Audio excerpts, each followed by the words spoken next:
a plan. I could give an example, like if you, okay, for example, you know what you get every month. You have a plan. Oh, this is what I'm going to use for charity gift. This is what I'm going to use for God's work. This is what I'm going to use for food, clothing, this. Then this is what I'm going to use for service. That has to be included. That's what makes you to become financially buoyant. Thank you.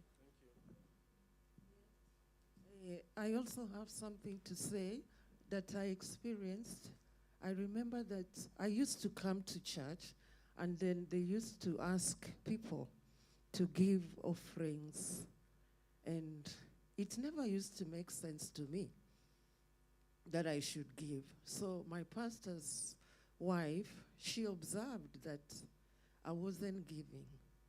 So she called me and she told me that you have some money and I want you to give me that money. She said that you have to sow into my life. So I learned that principle of giving, especially when you hear the word of God. So it's another step. And then the one I know myself is you can pray and ask God for wisdom. Thank you. Those are very, very good contributions. Very, very good contributions. So look at the manual now. But just to highlight what was said. Savings, important. That's another thing you highlighted. Savings, important. I mentioned wisdom. And also seeing giving as not just giving out money, you're sowing into somebody's life. Someone that you don't know, that money you're giving is sowing into that person's life. So I think that's a good perspective to have when you give. Because a lot of people have that perspective that I'm giving to the pastor, and the pastor has enough, so why am I adding again? But see it as sowing into somebody's life, because most of this money you're usually using in doing charity, helping out with people. So I think that's a very good perspective to have when giving.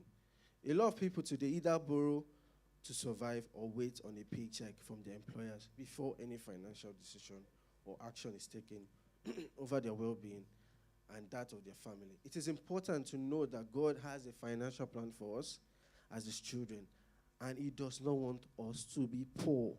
I think this is a very good statement. A lot of people associate being a Christian with poverty. Like I know I've heard statements growing up where people say, oh, you cannot trust a rich man. Oh, he's probably doing something to get wealth, doing something bad. And it's a bad mindset to have. Because God does not want us to be poor. Poverty should not be associated with being a Christian or following Christ. Yes, so that's the mindset I think we need to, first of all, change. John 1 verse 2. Can somebody take that?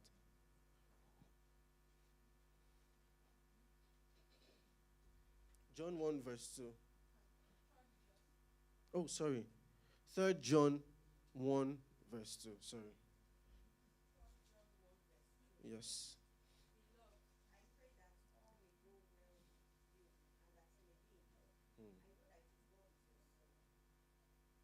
Thank you. See what God is saying. He wants all to go well with us. He doesn't want us to suffer. Yes, as being a Christian, yes, there's sometimes where you suffer. Most times, this suffering has a purpose. It has a purpose to either make you see, or sometimes you suffer as a result of prioritizing certain things over God. So God takes that thing for you to suffer to understand that, okay, He should be priority over everything. So those suffering